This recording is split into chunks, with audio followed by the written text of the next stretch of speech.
heyrist í mér. Pröfa. Hærra. Þarf ég að vera alveg ofan í honum? Komið, ok.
hægt að setja fyrirlestra hérna inn. Ok, hvar má ég setja þetta inn? Bara, Stína, Já. Nafni og Benni sitja þarna Já. og við bara vísum bara á þau, hérna, skulum, sko þegar við getum, og kannski vísum við á þá spurningu. Já. Bara til þess að ná við, ef að það bara vindur þannig upp á sig, þá vitum við þeir eru þarna. Algjörlega, já. Og við- Viss? Nei, ég er bara lengi. Ég má sé, hvar finnur hún ekki þetta? Jú, það er hér. Og má sjá. Þetta lítur að vera það nýjasta. Og þá ger ég bara copy á það og hvert vil ég fá það? Ekki auðvitað að setja upp á desktopu? Er það búið að gera eitthvað? Er það þetta?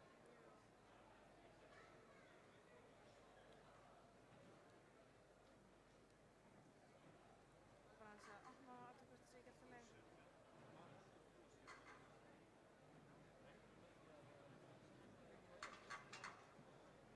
Ok.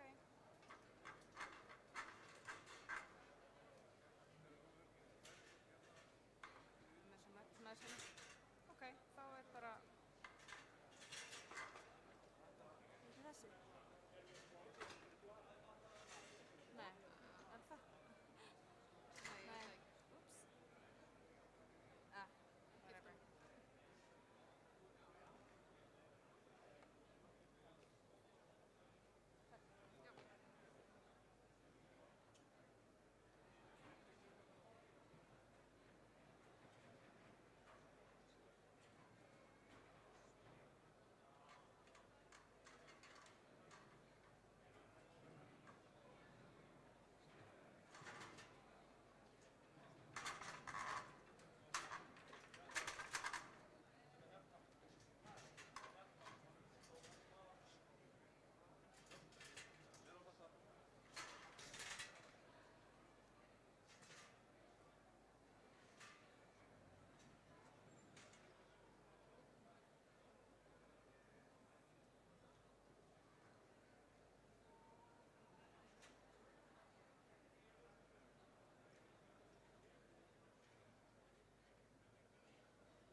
Settu mitt inn í þetta hér. Já, Ég þarf settu mitt þá bara þarna inn líka, til þess að það er svona hrein, hérna. MTG, KJ.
Kæru Grindvíkingar, aðrir tilheyrendur, við áttum von á miklum fjölda hingað, en hann er miklu meiri en við bjuggumst við. Það er búið að sem betur fer nýta stóla sem að hérna voru nýttir til samkomuhalds á laugardagskvöldi var þegar við héldum þorrablótið okkar hérna Grindvíkingar. Það er búið að bera inn alla stóla.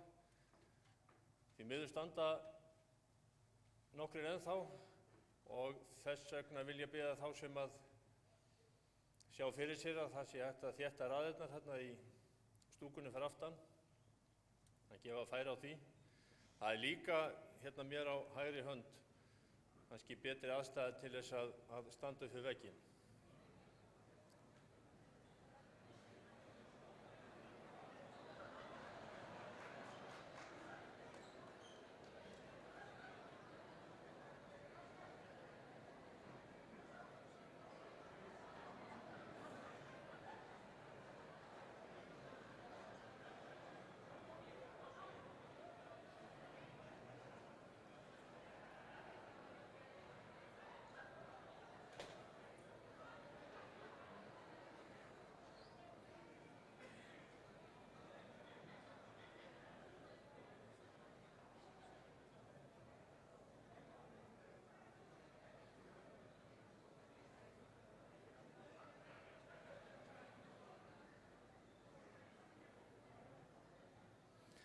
Takk fyrir þetta.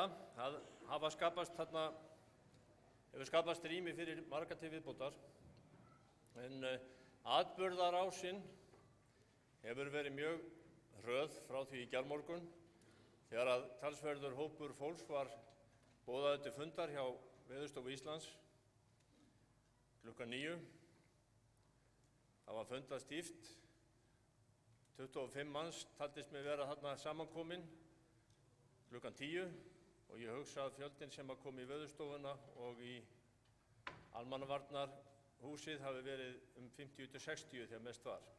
Það er frábært að sjá hversu fjölbreyttan hóp og stórt stuðningslið við höfum þegar að svona atburði ber upp á. Ykkur öllum hér er ljóst hvert er tilefni þessa fundar. Ég ætla samt í mjög stuttum máli að fara yfir helstu atriðin sem við þó þekkjum núna. Ríkislögreglustjóri hefur lýst yfir óvissustigi almannavarna í samráði við lögreglustjórinn á Suðurnesjum vegna landris vestan við fjallið Þorbjörn á Reykjanesi. Undanfarna daga hefur landris og aukin jarðskjálftavirkni mælst á Reykjanesi og telja jarðvísindamenn Veðurstofu Íslands og Jarðvísindastofnunar Háskóla Íslands mögulegt að sé að ræða kvikusöfnun vestan við Þorbjörn og ekki sé útilokað að aðrar ástæður geti verið fyrir þessari virkni. Samhliða hefur Veðurstofa Íslands fært litakóða fyrir flug á gult. Almannavarnadeild ríkislögreglustjóra, Veðurstofan og þær stofnanir sem málið varða hafa aukið samráð og fylgst með stöðunni. Óvissustigi er lýst yfir þegar grunur vaknar að eitthvað sé að gerast af náttúru eða mannavöldum sem á síðari stigum gæti leitt til þess að heilsu og öryggi fólks umhverfis eða byggðar sé ógnað. Hér á dagskrá eru nokkur erindi. Fyrstur tekur til máls lögreglustjórinn á Suðurnesjum, Ólafur Helgi Kjartansson. Síðan kemur Kristín Jónsdóttir frá Veðurstofunni og þá Magnús Tumi Guðmundsson frá Jarðvísindastofnun Háskólans og þar á eftir mun Bjarney Annelsdóttir frá lögreglunni á Suðurnesjum kynna rýmingaráætlun. Auk þess er hér Hulda Ragnheiður frá Náttúru- og hamfaratryggingu Íslands. Og hér eru líka fyrir utan þá sem ég hef nefnt frá Veðurstofunni og Jarðvísindastofnun fulltrúar frá Almannavarnadeild ríkislögreglustjóra, Neyðarlínunni, Umhverfisstofnun, HS Veitum, HS Orku, Landhelgisgæslunni og Grindavíkurbæ. Ég vonast til þess að þessir aðilar geti eftir atvikum svarað þeim spurningum sem uppkoma. Sjálfur heiti ég Fannar Jónasson og er bæjarstjóri í Grindavík. Það verða fyrirspurnar og umræður á eftir. Ég held að það sé best að safna þeim saman þangað til að allir hafa lokið máli sínu, frummælendur. Og ég hvet alla til þess að bera fram spurningar.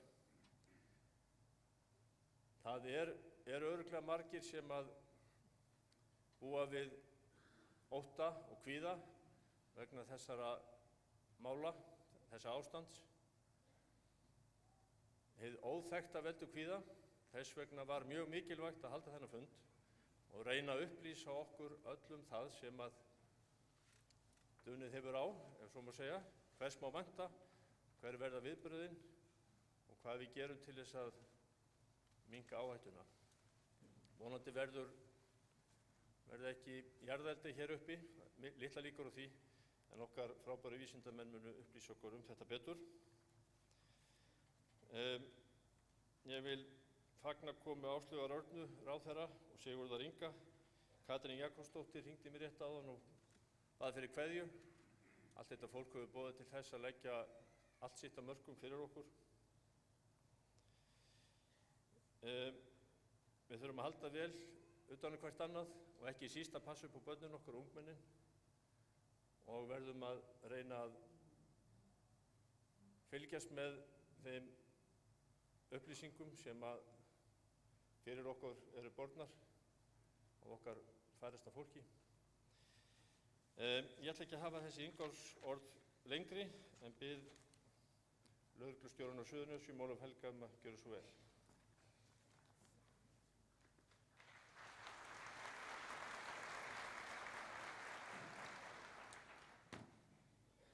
Komið öll sæl, ráðherra, ríkislögreglustjóri, ráðherrar, alþingismenn og góðir gestir aðrir, en fyrst og fremst íbúar Grindavíkur.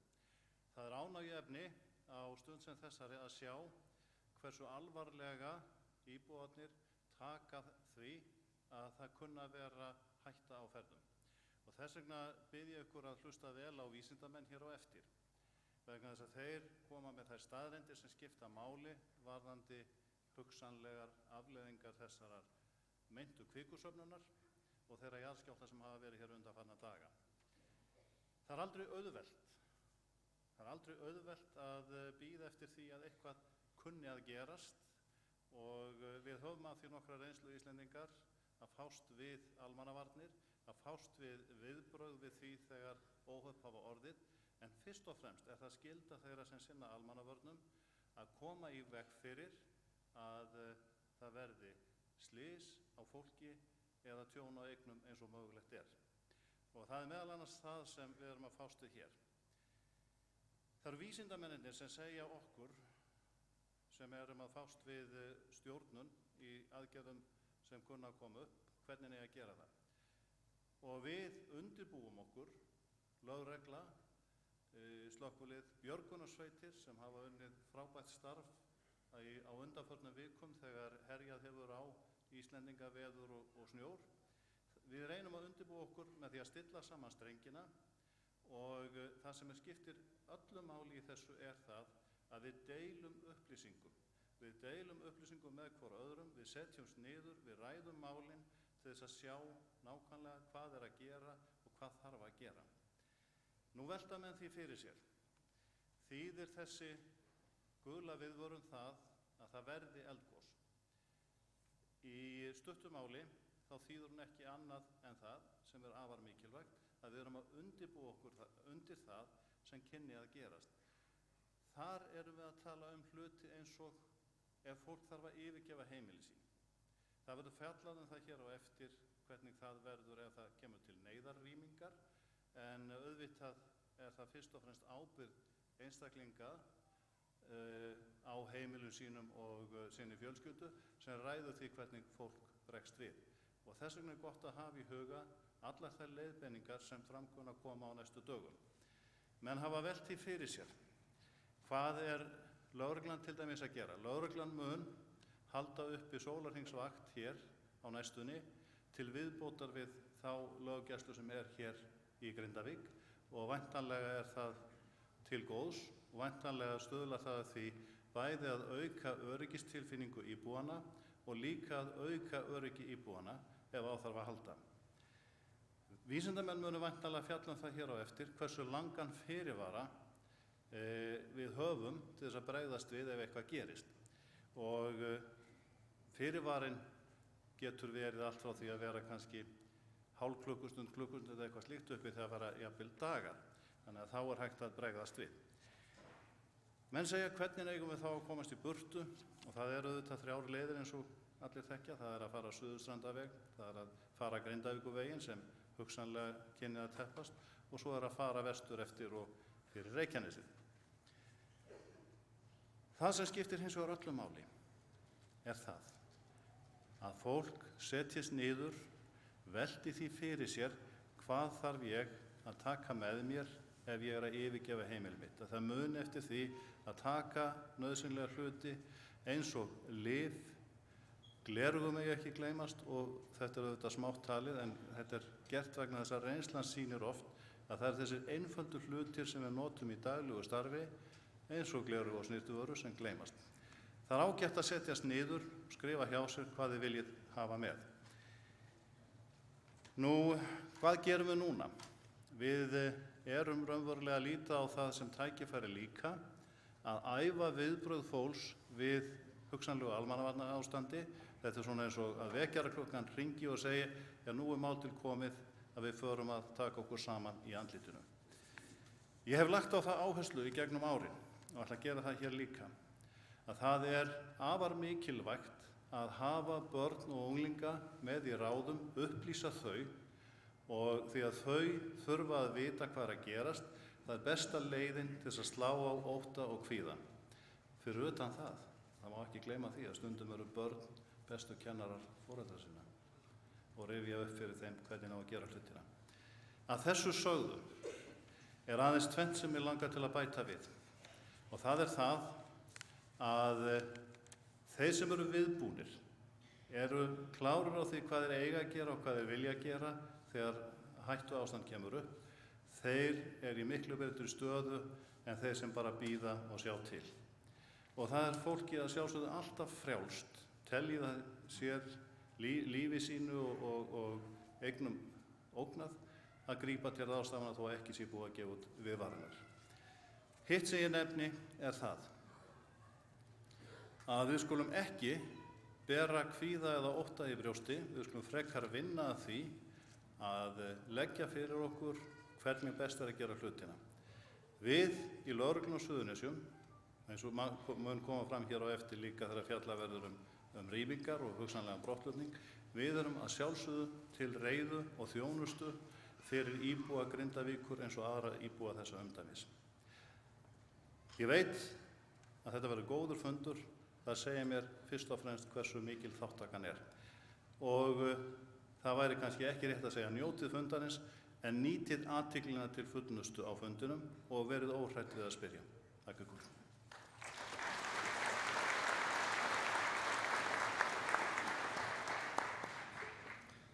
Þakka þér fyrir. Ólafur Helgi, þá er það Kristín Jónsdóttir frá Veðurstofu Íslands. Gjörðu svo vel.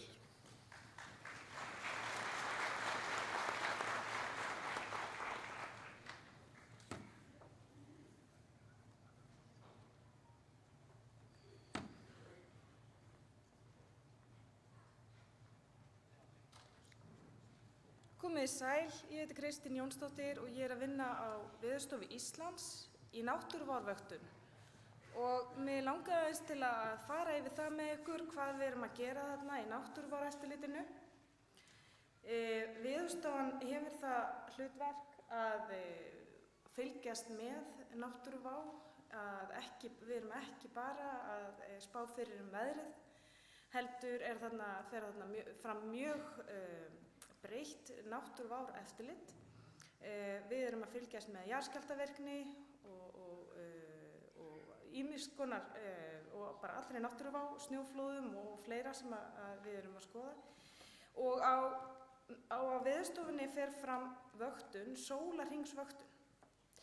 Það sem þetta þýðir er að við erum með fólk sem sefur ekki á nóttinni. Þetta er fólk sem er að fylgjast með jarðskjálftavirkninni hér og er að fylgjast með jarðskorpuhreyfingum til þess að þið getið sofið á nóttinni. Veðurstofan hefur það hlutverk að miðla upplýsingum til ykkar og veita ráðgefandi upplýsingar til almannavarna. Á Veðurstofunni fer fram samþætt vöktun sem við viljum kalla. Þetta hefst allt með því að við erum með tæki í mörkinni, við erum með mælitæki, með fleiri hundruð mælitækja og þessi tæki að senda gögn á Veðurstofuna þar sem að fer fram úrvinnsla á þessum gögnum og svo eru sjálfvirkar viðvaranir og svo þegar ef við verðum vör við einhverja viðvaranir eða eitthvað óvanalegt að þá köllum við fólk saman og förum yfir gögnin og vinnum mjög vel með Jarðvísindastofnun og fleiri stofnunum á Íslandi og háskólunum og líka erlendum háskólum og reynum að hafa gott samstarf með það að túlka gögnin. Ef svo niðurstaðan sú að við teljum að það sé einhver hætta á ferðum, að þá gefum við út viðvaranir. Og hérna ég með dæmi sem sýnir til dæmis viðvörun sem við gáum út þegar var eldgos í Holuhrauni og við vorum að vara við gasmengun. En ef við skoðum bara aðeins hvað að gerast þarna upp á Veðurstofu, að þá erum við með eftirlitssal og í honum alltaf fólk. Það eru 2 náttúruvárssérfræðingar sem við köllum sem vinna á daginn og 3 veðurfræðingar og á nóttinni eru líka 2, það bæði náttúruvárssérfræðingur og veðurfræðingur, þannig að það alltaf einhver sem vakandi á Veðurstofunni og fylgist með þessum mælum. Auk þess alltaf tryggð bakvakt, þannig að ef einhver verður veikur eða ef virkni fer að aukast eitthvað slíkt, þá getum við kallað út fleira fólk. Gögnunum strengt í rauntíma og frá því til dæmis að jarðskjálfti mælist á jarðskjálftamæli, hvort sem hann staddur hér í Grindavík eða í Grímsey, þá líða einungis örfáar sekúndur þangað til að það komi upp á skjá hjá okkur á Veðurstofunni. Sjálfvirkar viðvaranir á okkar kerfum eru prófaðar á hverjum einasta degi klukkan 11, þannig að við vitum að það kerfi virki. Við treystum ekki bara sjálfvirkni, heldur förum við handvirkt yfir skjálftana og endur staðsetjum þá og metum virknina og skrifum vikulega skýrslur sem koma fram á vefnum okkar og þið getur fundið þar. Við höfum lagt mjög mikla áherslu á það að tölvukerfið og allt þetta kerfi sé í öruggum og góðum rekstri. Við höldum samráðsfundi daglega klukkan 2 þar sem við í rauninni fáum sérfræðinga og förum yfir stöðuna, bæði ræðum jarðskjálftavirkni, ræðum hvað að gerast í ánum, hvort að sé einhverja klakastíflur hefur verið undanfarið, höfum samband við snjóflóðavaktina á Ísafirði og förum líka yfir veðrið.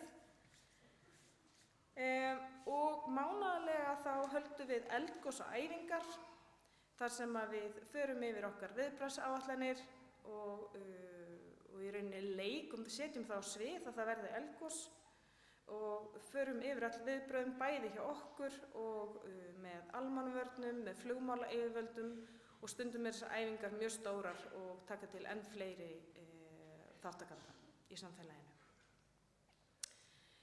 Þannig að þetta eru skilaboð mín til ykkar þau að á Veðurstofunni fólk sem sinnir náttúruváraeftirliti, það vakandi á nóttinni líka til þess að þið getið sofið og það að fylgjast með. Og við í okkar viðbragðsáætlunum sem við æfum reglulega, þá höfum við fyrst samband við almannavarnir til að koma skilaboðunum áfram til þess að tryggja öryggi ykkar. En ef við skoðum bara aðeins smá jarðfræði, þá eins og við vitið Ísland eldfjallaeyja og jarðskorpan samsett af flekum sem eru eins konar púsluspil, mjög stór púsluspil og flekaskil ganga í gegnum Ísland. Og þessi flekaskil sjást með vel þegar við förum að skoða jarðskjálftavirknina, það þessi rauðu punktar á kortinu og við sjáum hvernig Atlantshafshryggur gengur á land á Reykjanesi og fer svo í gegnum allt landið, sker allt landið. Þessi flekar, þetta er sérst flekaskil og þessi flekar færast frá hvort öðru 1–2 cm á ári. Og ef við skoðum þá aðeins betur hvað er að gerast hérna á Reykjanesskaganum, að þá er það í rauninni þessi hreyfing sem í rauninni aflagar jarðskorpuna og þetta eru bæði í rauninni sniðgengishreyfingar sem verða en svo verður líka opnun. Og þessar hreyfingar, jarðskorpuhreyfingar, þær í rauninni valda því að það verður mikið jarðskjálftavirkni sem að þið hafi eflaust orðið vör við. Og við erum mjög vön því að fá jarðskjálfta jafnvel að stærð yfir 3 og upp í 4 og slíkir skjálftar svona á bilinu 3,5 og upp í 4 mælast 2–3 þannig á hverju einasta ári á Reykjanesskaganum. Og síðustu daga þá hefur verið svona smá hrina í gangi og stærstu skjálftar í þeirri hrinu hafa mælst 3,7 og 3,6 og hafa fundist vel hér og líka á höfuðborgarsvæðinu og allt norður í Borgarnes. Á þessu korti þá sjáum við skjálftavirknina frá því í haust og við sjáum þarna eiginlega 2 grúppur, það eru punktar, þarna appelsínugulu punktar sem sýna jarðskjálftana sem urðu síðasta haust við Fagradalsfjall og það eru iðulega skjálftar þar. En ekki jafn oft sem við sjáum skjálfta svona nálægt Grindavík eins og hefur verið raunin núna undanfarið. Ef við skoðum aðeins bara þessa virkni núna hérna við Grindavík í janúar, þá sjáum við þetta byrjar í byrjun mánaðarins, þetta örfáir skjálftar en svo í rauninni fer af stað svona hrina í kringum 21. janúar og 22. janúar koma þessi stærstu skjálftar. Og það er skemmst frá því að segja að þessi hrina er ennþá í gangi. Við færum kannski ekki endilega að kippa okkur upp við þessa hrinu af því að við erum svo vön því að sjá svona hrinur. En það sem er sérstakt núna er að samfara þessari hrinu að þá mælist merki, landrismerki sem sést á þessari mynd sem rauður hringur þarna með Þorbirni í miðjunni. Og hvað þýðir þetta? Jú, þetta þýðir það að við höfum verið að mæla landris. Rismiðjan, hún er rétt vestan við Þorbjörn, jafnvel þó þessi mynd kannski sýnir það ekki. Þetta er úrvinnsla úr gervitunglamyndum og raunir skekkir aðeins þessa miðju en nýjustu upplýsingarnar segja okkur það að rismiðjan er í rauninni rétt vestan við Þorbjörn á nokkra kílómetra dýpi. Þetta landris hefur orðið nokkuð hratt og það er það sem er sérstakt óvenjulegt við þessa atburði og við erum að tala um að landrisið hefur mælst 2 cm á síðustu 6 dögum. Og það hefur verið jafnt og þétt, 3–4 mm á hverjum sólarhring og síðasti punktur sýnir að þetta ris heldur áfram. Jafnframt að hafa mælt þetta með gervitunglum að þá höfum við líka mælt með GPS-tækjum sem mæla svona örfærslur á yfirborði á 2 mælum sem eru hérna í nágrenni við Þorbjörn og þá sjáum við færslur sem að sýna það sama, landris, það er þessar rauðu pílur þarna sýna 2 cm síðan að þetta hófst. Það er líka hægt að skoða þetta svona, hvernig tímabreytingin er. Þarna erum við líka að skoða þessar 2 stöðvar, GPS-stöðvar næst Þorbirni og við sjáum þarna sérstaklega neðst þar sem að upplyftingin sýnir okkur þessa rúmlega 2 cm sem að við höfum mælt á báðum þessum stöðum síðan 21. janúar. Ég ætla ekki að hafa þetta lengra, Magnús Tumi ætlar að fara aðeins betur yfir hvað þetta þýðir allt saman en mér langar til að segja við ykkur að við erum komið með smá nýjung á vefsíðu Veðurstofunnar að þar er hægt að finna skjálftavefsjá sem við köllum skjálftalýsu og þar geti bæði fylgst með og líka nota þessa vefsjá til að aðeins að svona skoða skjálftavirkni aftur í tímann og kalla fram gröf og slíkt ef þið hafið áhuga. Annað sem ég vildi líka taka fram að ef að þið verðið vör við einhverja breytingar eða eitthvað slíkt þá er sjálfsagt að hringja upp á Veðurstofu og tilkynna markverðar breytingar. Við erum sérst með vakt allan sólarhringinn og tökum gjarnan á móti slíkum upplýsingum. Takk fyrir.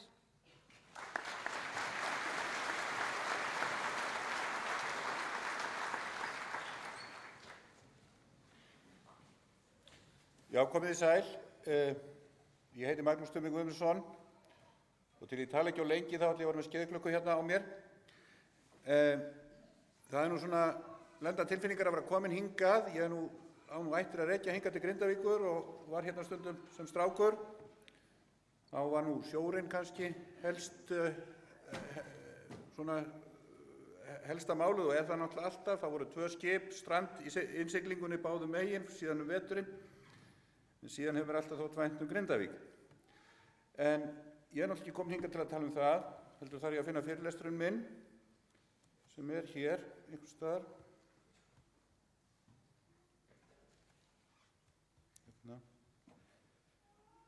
Nú, eins og Kristín sagði, þá vinnum við mikið saman, Veðurstofan, Jarðvísindastofnun Háskólans, Íslenskar orkurannsóknir og allar stofnanir og fyrirtæki sem að koma að svona málum með mismunandi hætti. Þegar á reynir þá vinnum við öll saman. Og það er mismunandi þekking og mismunandi sérhæfing á mismunandi stöðum og þess vegna, og við erum í litlu landi, en þegar að við leggjum þetta allt saman þá kunnum við bara þó nokkuð margt og ef eitthvað sem ekki kunnum þá leitum við til útlanda. Við viljum taka það fram þegar það kemur á fyrirspurnum hér á eftir að við Kristín erum ekki einu vísindamenni sem að hér erum, heldur eru þarna Magnús Á. Sigurgeirsson frá Íslenskum orkurannsóknum og Benedikt Ófeirsson frá Veðurstofunni. Og þau koma hérna upp á eftir til að taka þátt í fyrirspurnatímanum. En Kristín, þarna er Reykjanesskaginn og við búum í eldfjallalandi. Við þekkjum það að hér verða eldgos. Hér verða eldgos á 3 ára fresti á Íslandi. Þau eru hins vegar langflest í austurgosbeltinu og þau verða í Vatnajökli og Kötlu og Heklu, Öskju. Það er langflest gosin þar. En það verða líka eldgos hérna á þessum slóðum, enda vitum við það öll. Skaginn er þakinn hraunum og þessi hraun urðu til í eldgosum. Hins vegar er eldvirkni á Reykjanesskaga mjög lotubundin og það hefur ekki gosið hér á landi í bráðum 800 ár. Nú við vitum ekkert hvort að þetta sem nú er að gerast sé endin á þessu kyrratímabili. Við vitum ekkert það, það er ekkert vel verið að svona atburðir verði hugsanlega, getum ekki útilokað það, svona sem við sjáum núna, að þetta sé eitthvað sem gerist á kannski 50 ára fresti eða 100 ára fresti og það komi ekkert meira. Kannski er þetta svona kyndingin undir Svartsengis jarðhitasvæðið og þá þarf kviku öðru hvoru. Ég er ekki að segja að það sé skýringin, ég er bara að segja að það er mjög stutt síðan við komumst að þessu. Við erum ekki að loka dyrunum á neina möguleika. Ástæðan fyrir að við erum að tala hér það komið viðbúnaðarstig er sú að við getum ekki tekið neina sénsa. Við verðum að vera tilbúin. Við búum á Íslandi, þetta er eldgosaland og hvernig býr maður þar? Nú alveg eins og þegar vont er veður þá fer maður í úlpu og þegar maður að fara eitthvað þá horfum maður á veðurspána. Það er sko gera það margir. Og sama verðum að gera varðandi eldfjöllun okkar. Við þurfum bara að vera viðbúin. Þetta er landi sem við búum í og við höfum það bara býsna gott, svona mörgu leyti, svona þegar horft er á heiminn og hluta til vegna þess að við búum í eldfjallalandi. Nú, þá voru settar fram þessar sviðsmyndir hver framvindan gæti orðið og fyrsta og ef að landrisi stafar að kveikusöfnun, við teljum það líklegast en það er ekki víst að það sé rétt, að þá getur verið að þetta hætti bara mjög fljótlega og svo gerist ekkert meira. Það getur líka haldið áfram í töluverðan tíma og svo hættir það og gerist ekkert meira. Við vorum með kvikuinnskot í Öræfajökli fyrir 3 árum. Það stóð í ár eða hálft ár og svo hætti það. Við vitum ekki hvað gerist næst þar. Ég er bara að benda á það að þó að svona atburður gerist, þá er þýða þeir ekkert að það sé að fara að koma eldgos. Það getur hins vegar leitt til eldgos. Og síðan er sá möguleiki að þetta verði til þess að hér verði gliðnun og þá geta skotist inn berggangar, en það þarf ekki að verða eldgos, þá verða sprungur. Síðast á þessum slóðum, hér á suðvesturhorni landsins, þá gerðist þetta síðast 1789. Þá var gliðnunar hérna á Þingvöllum, Þingvellir sigu, það var mjög blautt þar sem tjölduðu. Ein ástæðan fyrir því að þinghald lagðist af á Þingvöllum, það lækkuðu svo vellirnir og voru blautir og svona stýri náttúran okkur, en það var ekkit eldgos. En hér á Skaganum þá virðist þetta nú vera algengara að það gjósi. Síðan er það þarna punkturinn að kveikusöfnun haldi áfram, leiði til gangaeldgoss og eldgos. Það verður sem sagt sprungugos, ég kem að því eftir. Dæmigerð gos fyrir þetta svæði. Síðan getur þetta orðið til þess að kveikan, hún svona eiginlega smyrji bergið svolítið og þá verði hér stærri jarðskjálftar, en hér við búumst ekki við því að það er engin merki það hér hafa orðið jafnstóri skjálftar eins og verið á Suðurlandi fyrir 2000 og 2008, heldur minni skjálftar. Og síðan er sá möguleiki að það sé að þetta tengist spennusöfnun og það gæti verið sem sagt vísbendingum skjálfta, það sé ekki kvika. Það þarf bara að vinna svolítið meira í þessu til þess að útiloka þessa atburði, en þetta merki sem sést, landlyfting á takmörkuðu svæði, er dæmigerð sem við sjáum þegar kvikuinnskot á sér stað. Og ef við horfum á tölfræðina, þá er sennilegt að í 9 af hverjum 10 tilfellum þar sem svona kvikuinnskot verða, þá leiðir það ekki til eldgos. Við vitum ekki hvað gerast núna, við búum okkur hins vegar undir það tilfelli að það verði eldgos. Því að alveg eins og við náttúrulega reiknum ekki með því heima hjá okkur, svona flest allavega, að það brenni ofan á okkur. Samt erum við með reykskynjara. Og okkur þykir rétt að vera með eldvarnarteppi í einhverjum hanga í eldhúsinu og helst slökkvitæki. Það er ekki vegna þess að við séum vissum það að hvernig hjá okkur við bara við viðbúin. Sama gildir eldvirknina. Nú, hvernig, ef til eldgosa dregur, hvernig myndi það hegða sér? Þá er best að horfa til sögunar. Og þetta er á þessari mynd hérna, það sjáum við þetta eru fyrir 1000 árum síðan, 2000, 3000, 4000 árum.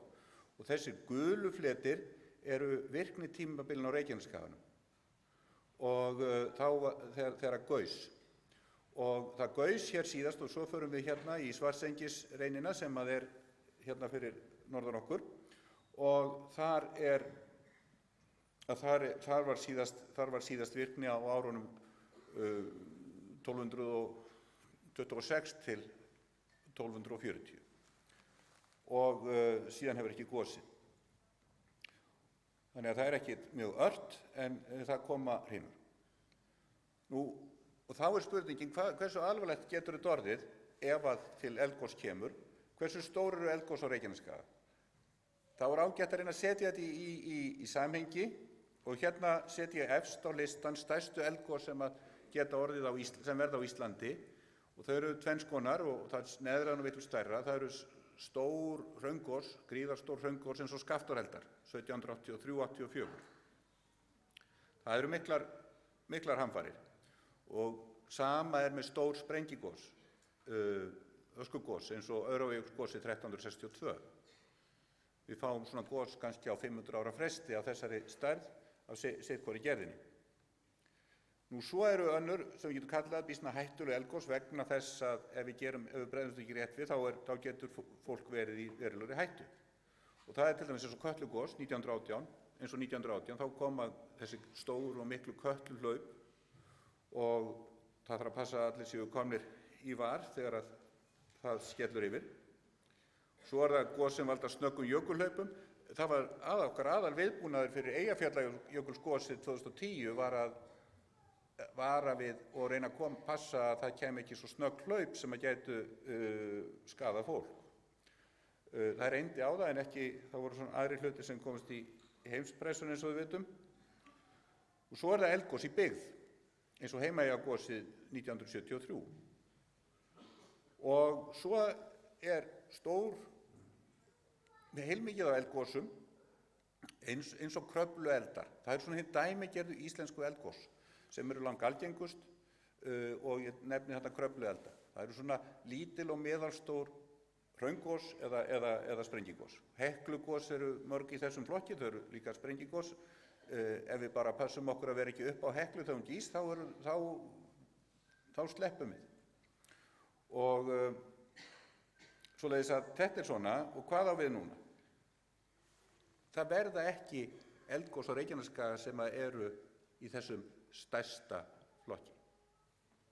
Það er engin dæmi um það og þá síðan að jökull fór á landinu, það er að vísu dyngjur sem að urðu til í langunum gosum en engin slík gos hafa orðið síðustu 5.000 árin og þau gos tengdust væntanlega því að jökullin var að hverfa landinu og þá svona svolítið eins og þegar tappi er dregin úr kampavínsflösku eða gosflösku sem búið að hrista, það kemur heilmikið upp úr henni fyrst og svo verður allt miklu rólegra. En eldgos í byggð er vissulega einhvað sem getur orðið á Reykjanesskaga. Það getur gosið býsna nálægt Grindavík. En yfirleitt flest gosin eru í líkingu við Kröflugosin 1975 til 84. Það er yfirleitt ekki lífshætta. Nú ef það verður kvikuinnskot á gliðnun, það geti alveg orðið. Þá gæti endurtekið sér sagan eins sem svo var í Kröflueldum, þá fór í sundur vegurinn yfir Námaskarð til dæmis, þessi mynd hérna sýnir það og fleiri svona myndir. Þetta stóð nú ekki lengi. Svo er það spurning með eldgosin, hvað hefur gerst hérna? Þetta eru kort sem að Magnús Sigurgeirsson hefur búið til og kortlagt og þessi guli hringur, hann sýnir rismiðjuna sem var á myndinni á kortinu sem að Kristín sýndi. Og ljósasti liturinn, ljósbleiki liturinn, það eru hraunin frá þessu tímabili 1226 til 1240. Það eru mjög litlar ritaðar heimildir þetta, í lengar, en þetta er þekkt af því að það er til heimildir öskugos sem varð 1226 rétt út í sjó við Reykjanes. En hversu stór og mikil voru þessi gos og ef við skoðum hérna næsta þá verður fyrst af þessum gosum verður Eldvarpahraunið og þar verður þessi sprunga sem er býsna löng, nær næstu því alveg út í sjó, 10 km löng eða þar bil og hraunið er 20 ferkílómetrar. Það er samt miklu minna heldur, þetta er miklu minna gos heldur en til dæmis varði í Holuhrauni fyrir 5 árum. Síðan er það Illahraun, miklu minna, er þarna bara sem nær upp að Þorbirni og síðan að Arnarseturshraun sem er álíka stórt og Eldvarpahraunið og verður 1240 og síðan er þetta, síðan er ekki fleiri gosum til að dreifa. Og hvers konar gos eru þetta? Þetta eru hraungos, það er mjög lítil sprengivirkni, það eru vissulega kvikustrókar sem að standa í loft upp og valda, en það eru ekki gosmekkir að ráði eða gjóskufall eða slíkt. og kannski ef við ætlum að reyna að bera þetta saman við eitthvað, þá eru það Kröflugosin sem eru svona sambærileg, stærstu Kröflugosin sem urðu 1984. Og þetta eru flæðigos, þau mynda hraun fyrir mjög öflug fyrsta sólarhringinn. Þá gís á allir sprungunni og það standa kveikustrókar í 500 metra þessum upp í loftið og síðan dofna þau hratt, safnast saman á 1-2 staði og fjara síðan yfirleitt út á einhverjum dögum eða vikum. Og hraun rennur og aðalhættan er hraunið og hættan hvað það varðar, fólk verður yfirleitt ekki undir hrauni. Fólk hleypur hraðar en hraun, fólk forðar sér. Alveg sama hvar þá hraun verður ekki fólk af fjörtjóni yfirleitt. Og allra síst í tæknivæddu samfélagi eins og okkar. Og hins vegar geta orðið mikið eignatjón ef að í slíkum gosum. Og að lokum ætla ég að segja það að má eiginlega segja hvað sem gerist hérna, og þó við séum að hugsa og það sem ég er að lýsa sem gosin, þá er ég að lýsa versta mögulega tilfelli sem getur orðið úr þessu og enn sem komið er ekki búið að gerast nærri nóga mikið til þess að við svona virkilega trúum því að það sé að fara að gjósa. Við verðum hins vegar að hafa allan vara á okkur. Við getum ekki gefið okkur það. Já, þetta er svona núna. Já, ég giska á að fara að gjósa eftir 2 mánuði og fara svo að pæla í málun eftir mánuð. Það er ekki hægt að vinna þannig. Við verðum að vera viðbúin alltaf. Það verður að vera batteri í leikskynjarum, annars virkar það ekki. Og hvað getum við gert? Hvernig á að undirbúa sig? Það er að það sé þetta að koma fólki í burtu, skipulagðan hátt, hratt og vel. Svo er annað mál sem að þarf þá að hugsa það eru einhverjar varnir fyrir mannvirki, en það er voðalega erfitt að gera það mikið fyrirfram á svæðinu sem er gís á, nema þú, því að þú getur sett varnargarðin vitlausum megin. Ég ætla bara að lokum að segja hvar ef að þetta er staðurinn þar sem kvik að safnast saman, hvar er líklegast að gjósi? Það er sennilegast að gjósi á sprungum sem að liggja svona í gegnum þetta svæði sem er að þenjast út. Það er í þessari hrinu meðan að þenslan er. Ef það þenst einhvers staðar annars staðar í framtíðinni þá gildir að meta það þegar það kemur. Þannig að við getum ekkert fullyrt þessa hluti, en það er líklegast ef að þetta leiddi til goss, þá er þessu sprunga vestan við Þorbjörn, ákvæmlega hvar eða hversu löng, við getum ekkert sagt það. Það er ósennilegt að næða út í sjó, við getum ekki verið viss samt, en það er sem sagt líklegast að gosið yrði líkt þeim gosum sem hafa orðið á síðustu árþúsundum á Reykjanesskaga. Og þau flokkast ekki sem hættulegustu eldgos Íslands. Þakka ykkur fyrir.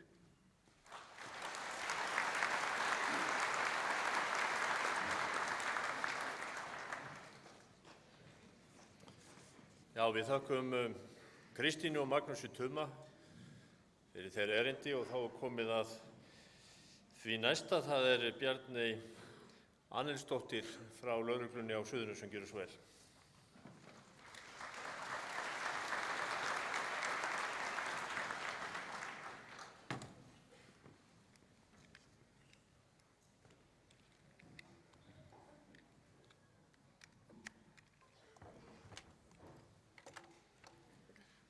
Komið sæl, þeir sem eru vakandi í salnum, kannski ekki tekið eftir, ég heit ekki Bjarney, en hún er hérna. Ég heiti Rögnvaldur, ég kem frá almannavarnadeild ríkislögreglustjóra. Við ætlum svona að gera þetta saman og til þess að vera svona alveg þá ætlum við að vera með glæru fyrir ykkur líka, annars gleymum við hvað við ætlum að segja. Þannig ég myndi aðeins gefa okkur smá.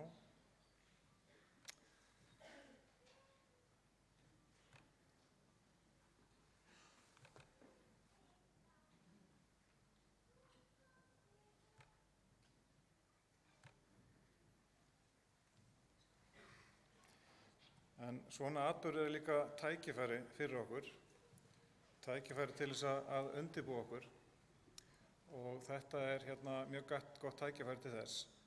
Og undirbúningur er alltaf að byrja heima fyrir, að velta fyrir okkur hvað við ætlum að gera sjálf og hvernig getum við verið betur undirbúin. Það er alveg heilmikið sem getum gert, til dæmis gagnvart jarðskjálftum. Þetta er þekkt jarðskjálftasvæði og jarðskjálftar eru sífellt í gangi og það getur orðið stórir. Inn á heimasíðu almannavarna eru góðar upplýsingar viðbrögð við jarðskjálftum og hvernig þið getið undirbúið heimili ykkar fyrir svoleiðis. Helstu slísin sem við höfum verið að sjá gegnum tíðina í jarðskjálftum svona síðustu ár er ekki það að hús sé að hrynja, heldur það er hvernig við höfum gengið frá heima hjá okkur. Húsgögn sem eiga að vera föst við vegginn er að falla niður, lausamunir sem eru á veggjónum, þungar myndir, stóru speglar, sjónvarpið og annað sem er að detta niður og valda tjóni.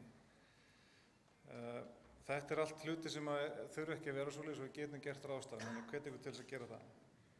Það er líka til verkefni sem Rauði krossinn með sem heitir 3 dagar og sem hvetur okkur til þess að vera með viðlagakassa heima þar sem við erum með svona þær byrðir sem við þurfum svona til 3 daga og sama inn á heimasíðu almannavarna og eiga heimilisáætlun og ekki síst að ræða við börn og ungmenni á heimilinu eins og búið að koma fram áður hvað er að gerast. Þau heyra alveg hvað við erum að tala við fullorðna fólkið og annars getur farið að byggjast upp áhyggjur sem eru kannski óþarfar, en ekki vera feimið að tala þetta við börnin ykkar.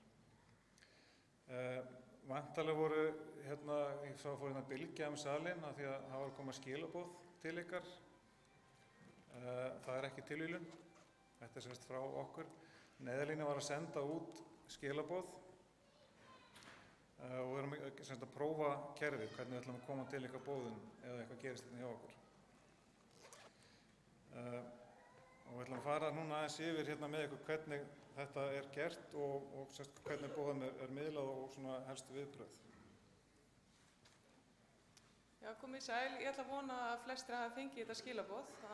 Nú ef ekki, þá þurfum við að koma því á finna lausn á því. En núna erum við í þessu töluorðum, eru menn að vinna því að vinna rýmingaráætlun fyrir Grindavík og hún miðar að því að búa sig að rýma svæði áður en eldgos hefst. Það er að segja að við gerum ráð fyrir því ef þetta gerist að þá verðum við búin að rýma allt. Þannig að það verði enginn á svæðinu. Þannig að við höfum nægan tíma. En gangi það ekki eftir þá verður gripið til neyðarrýmingar. Og það er þetta próf sem við erum að pröfa núna. Það er þessi boðun með SMS-skilaboðum yrði fyrsta úrræði. Við byrjum á því. Það kemur boð frá neyðarlínu 112 og þannig að til þess að þið getur verið vissum með fáið þessi boð þá er mjög gott að vista 112 undir tengilega skráni hjá okkur og breyta mögulega hljóðmerkinu þannig að þið þekki það hljóð og að enginn annar hafi það hljóð, lag eða hátíðni. Eins og þetta fína lag sem við heyrum til hliðar. Og stilla þannig að þið eru með do not disturb að 112 komist líka alltaf til ykkar. Síðan í skilaboðunum verða upplýsingar fyrir ykkur hvað sé í gangi og hvað þið eigi að gera. Og hér eru skilaboðun sem eru tilbúin, þannig að það er búið að vinna þessa vinnu og hún myndi koma í SMS-skilaboðum frá 112 og það er raunin þessi texti fyrir bæði á íslensku, ensku og pólsku, þannig að yfirvofandi eldgos, yfirgefi Grindavík, hlýði fyrirmælum lögreglu og björgunarsveitarfólks. Ég ítreka að þetta eru skilaboð sem kæmu ef við erum að tala mjög stuttan tíma, þannig neyð í gangi. Þið fengið ekki svona skilaboð ef að það væri meiri tími til athafna. Þið náttúrulega búin að sjá þessa mynd nokkur sinnum núna í dag og eru búin að þekki þetta bak og fyrir. Í gær voru að fara yfir allar mögulega leiðir hvernig getum komið íbúum frá Grindavík eftir hvaða vegir myndu lokast. Þannig að það á í rauninni alltaf vera klárt og í skilaboðum sem myndu líka fá frekar skilaboð í hvað átti ættu að fara. Þannig að kannski mjög sniðugt er einhver einn í fjölskyldunni hafi þetta verkefni, þess ekki allir að skoða skilaboðin. Þannig að það í rauninni bara til vesturs og Reykjanesið ef að það er beint í þá áttina eða til Austur-Suðurstrandarveg og þá erum við búin að gera ráðstafanir í Þorlákshöfn og Krýsuvík þar sem að lögreglan á höfuðborgarsvæðinu mun taka á móti okkur og fylgja í kórinn og síðan Reykjaneshöll í Reykjanesbæ og svo íþróttamiðstöðin í Þorlákshöfn. Síðan hefur náttúrulega Slysavarnafélag Landsbjörg unnið ótrúlega vinnu á síðustu klukkutímum við það að skipuleggja mögulega rýmingu hér og hérna er svæði Grindavíkur skipt í, mig minnir, 33 hólf þar sem að þeirra fólk mun sjá það að fylgja rýmingun eftir með því að fara á öll þessi svæði.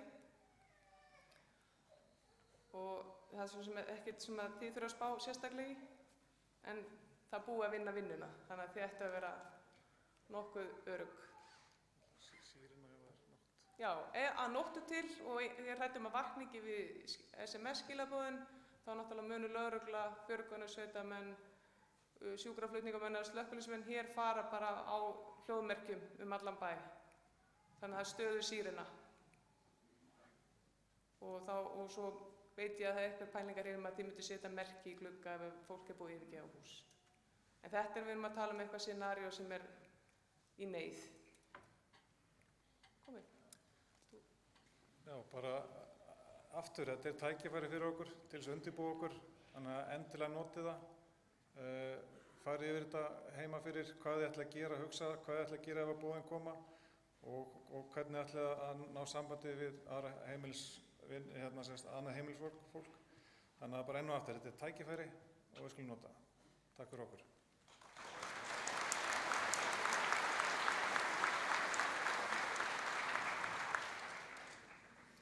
Já, við þökkum Bjarneyju og Rögnvaldi fyrir og þá er að lokum, svona áður en kemur að fyrirspurnum og umræðum, Hulda Ragnheiður frá Náttúruhamfaratryggingu Íslands, gjörðu svo vel.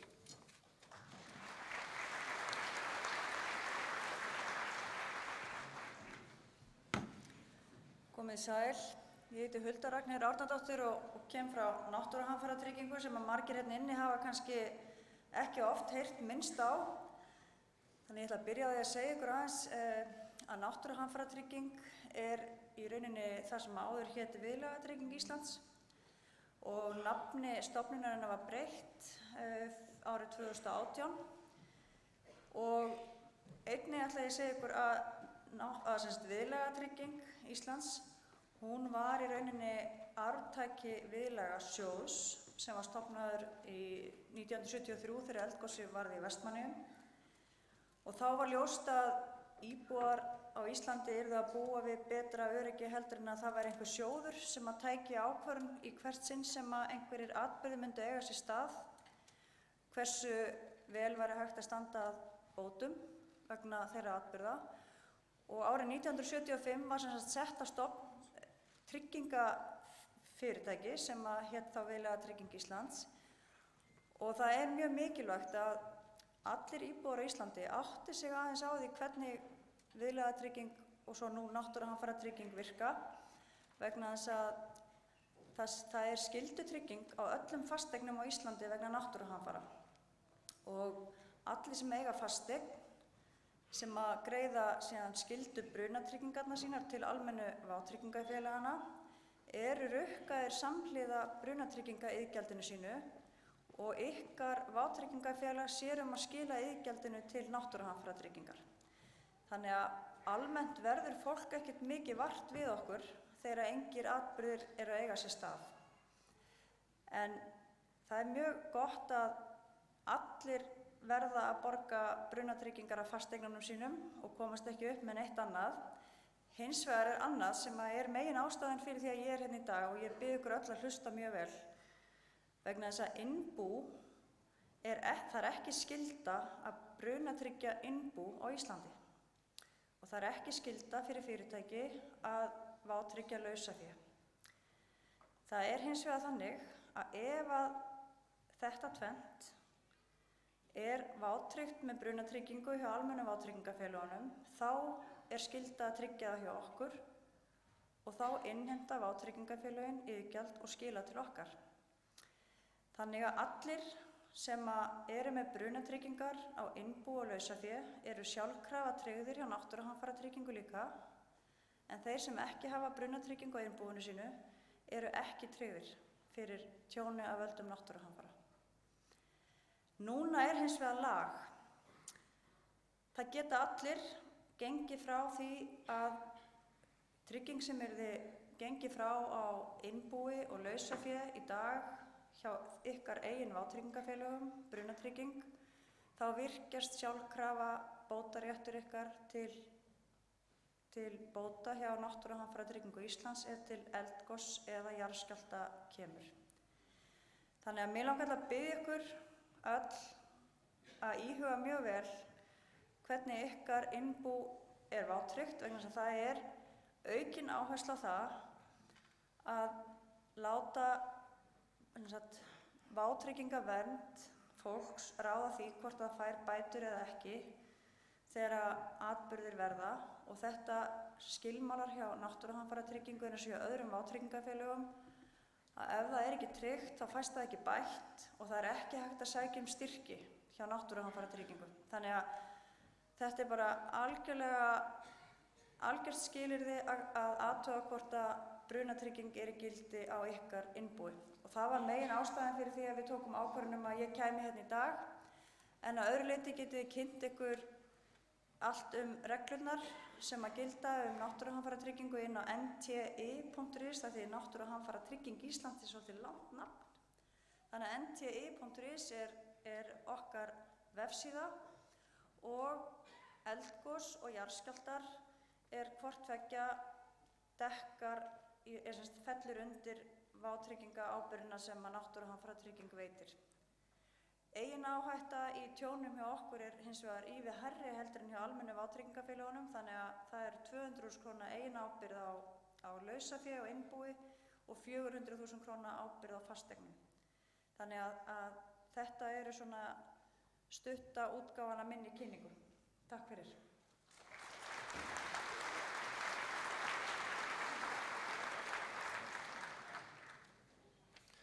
Já, við þökkum Huldu Ragnheiði fyrir. Áður en við tökum til við fyrirspurnar og umræður, þá vil ég segja frá því að það eru hérna pólskir túlkar hjá okkur sem hafa verið að taka niður punkta. Pólska samfélagið okkar bæði öflugt og talsvert fjölmennt hér í Grindavík og áhyggjur þess fólks örugglega ekki minni heldur en okkar hinna. Þannig mig langar eiginlega að biðja aðra hvort þeir að koma hér upp og segja frá því á pólsku að eftir þennan fund hérna að þá hægt að koma til þeirra og fá upplýsingur það helsta sem að fram hefur farið.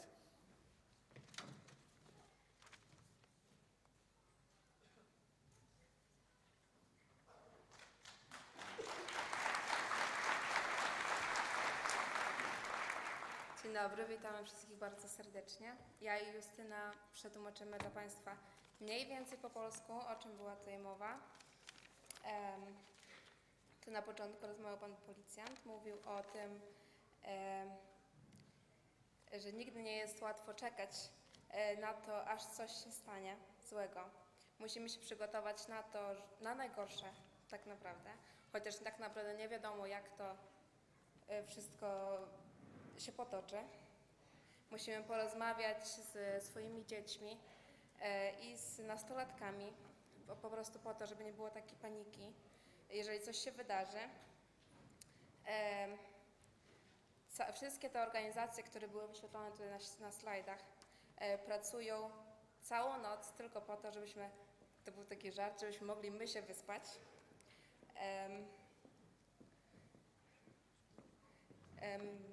Możemy się wydostać z Grindawiku 3 drogami, jeżeli dojdzie do erupcji.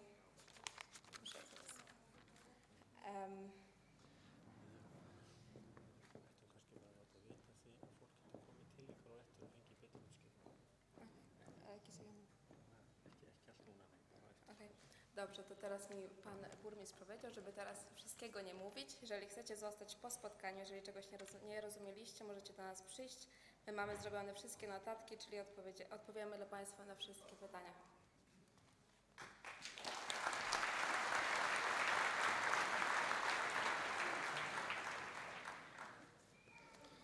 Já, takk fyrir þetta.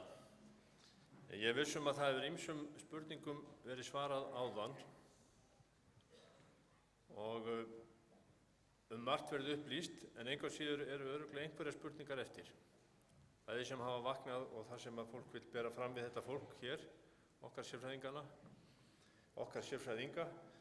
Og ég nefndi hérna til sögunar nokkra stofnanir og fyrirtæki sem að eiga fulltrúa hérna í salnum, þannig að ég leyfi mér að nefna að þau munu örugglega vera þess fús að svara spurningum sem ekki kannski beinlínis varða jarðfræðina eins og hefur verið farið yfir og það sem að lögreglan hefur haft fram að færa.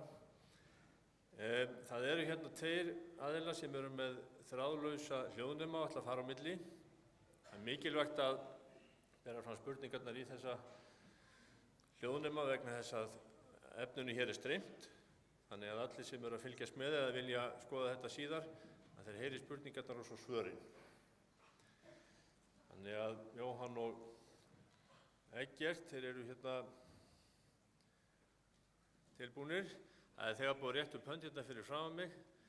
Þetta er svolítið þröngt okkur en við vonum það besta. Já, komið sæl. Ég er aðeins að forvitnast bara með rýmingar áætlunina. Nú ég bara pæla með þá af því að við tala leiðir út úr bænum, hvað fyrir þá sem eiga ekki bíl? Takk fyrir. Takk fyrir þetta. Halló. Ég veit að þessu verður nú svona, við skulum aðeins taka fleiri spurningar kannski. 2-3 í viðbót, það er næsti sem er komið með mikrofónin. Gjörðu svo vel. Takk. Mér er svolítið hugleikið náttúrulega Vestmannaeyjagosið og talandi flóttaleiðir út úr bænum, er höfnin ekkert inn í því dæmi? Hafa landganga og annað tilbúið? Höfnin er náttúrulega mikilvæg. Takk. Takk fyrir það og hljóðnum er komin á stað. Já, takk fyrir. Ég vil taka undir með Sæmundi að ég held að sé nauðsynlegt að hafa 4. leiðina, flóttaleiðina, það er gegnum höfninu út á sjó. Magnús Tumi sagði að það geti opnað sprungur, þannig ég held að allar leiðir geti hugsanlega lokast í versta Síðan held ég sé mjög mikilvægt að túlka fyrir Pólverjur, setja efni á pólsku. Við erum með mjög stóran hóp af Pólverjum hérna í Grindavík og einnig erum við mjög stóran hóp af Taílendingum sem ekki endilega tala ensku, þannig ég vil benda mönnum á það að þetta sé á taílensku líka. Það er annar stærsti útlendingahópurinn allavega í verkalýðsfélaginu. Síðan er ég með spurningu fjarskipti. Fjarskiptamöstrin eru nú flest öll á Þórbirni sem er nú á aðalsvæðinu og horfandi á það hvernig þetta var á Norðurlandi, það þurfti nú mjög lítið til að fjarskipti dutti út á stórum svæðum. Hvernig er með það hjá okkur? Síðan er ég með spurningu aldrað og sjúka, það sem að mér skilst að það getur verið hugsanlega mjög stuttur tími, 30 mínútur eða minna jafnvel. Þannig að menn þyrfti að fara í burtu og ég sé ekki, við erum náttúrulega með Víðilíð þar sem eru mjög veikir sjúklingar og í mörgum húsum fólk sem er sjúkt og svona hreyfihamlað og fer ekkert mjög hratt yfir. Þannig hvernig hafa menn hugsað sér að leysa það? Síðan er með spurningum rafmagnið. Það fór náttúrulega illa fyrir norðan hvort að menn eru búin að koma því þannig fyrir að Þór getur komið inn í höfn og tengt blásið af því að það er mjög líklegt að rafmagnið fari af mjög fljótt ef það er eitthvað að ske hérna kringum Þórbjörn. Þetta er bilið. Takk fyrir. Takk fyrir það.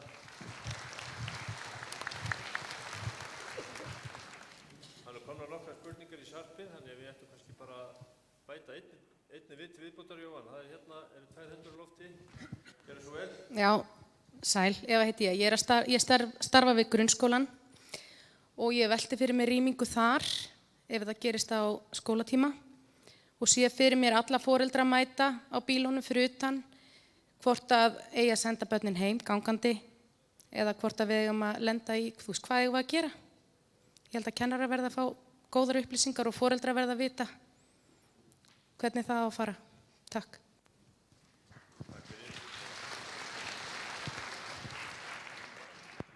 sýnist nú einhvern veginn að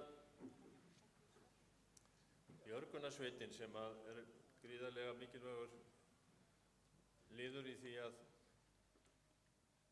þegar vá ber að dyrum að taka hér til hendinni, ég held að þeir geti svarað einhverjum af þessum spurningum og það er nú búið að bæta hérna reyndar við langborðið, þannig að ég sé að þar er maður mjög mektugur þess að geta svarað þessum spurningum. Ég ætla bara að biðja ykkur að ég geng á röðuna, Ólafur Helgi, þú með eitthvað sem að þú vildi svara þarna?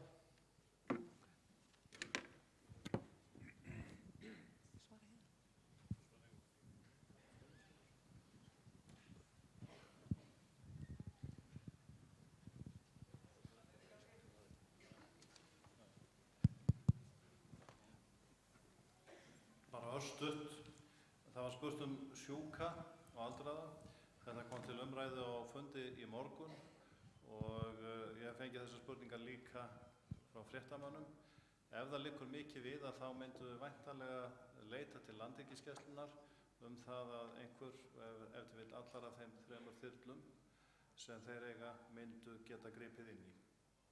Þetta er kannski aðalspurningin. Hvað varðar skólana, þá er það mjög mikilvægt að það sem sagt fari þannig fram að börnin sé þá safnað saman á einhverjum ákveðnum stöðum sem ég kann nú ekki að nefna hér en björgunarsveitamenn myndu geta svarað og þá er það spurning það hvernig á að stýra umferð að skólunum. Þetta er eitthvað sem við þurfum að skoða betur. Að öðru leyti ætla ég að láta öðrum eftir að svara þessum spurningum sem fram komu. Það er þó þannig að ég velti fyrir mér höfninni sem möguleika. Það er auðvitað alltaf opið ef það er ekki aðra leiðir til að þá myndu menn væntanlega nota skip til þess að flytja fólk í burtu til annarra hafna. Styst er væntanlega að fara til Þorlákshafnar. En hvað varðar rafmagn? Þá er rétt að taka það fram að eftir því sem ég best fékk komist að þá var það þannig að áður en hægt var að tengja Þór við bæjarkerfið á Dalvík þá þurfti að koma köplum landleiðina norður. Þannig að það þarf þá að undirbúa það mjög vel.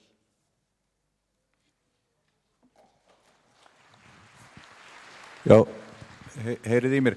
Það er kannski bara eitt atriði sem kom fram þarna sem að mér finnst ég geta sagt eitthvað og það er þetta spurning hvort að það eru 3 leiðir út úr bænum og ég held að verða að reikna með því að það geti gerst að 2 þeirra lokist. Það gæti gerst ef að það yrði sprunga, svipuð eins og eldvarpasprungunni, þá gæti hún náð alveg frá sjó og út fyrir veginn, út fyrir Grindavíkurveginn. Þetta er ekki útilokað. En að slíkt gos, ef að til þess kæmi, myndi loka líka Suðurstrandarleiðinni er nánast óhugsandi. Vegna þess að hann væri þá, sá vegur er þá nokkra kílómetra frá sprungunni. Þannig að það er mjög ósennilegt. Hins vegar held ég að sjóskup bara mjög eðlilegt að reikna með því hvað á að gera ef að allar leiðir lokast. Allar leiðir, það er bara óskup eðlilegt eins og þau eru að gera.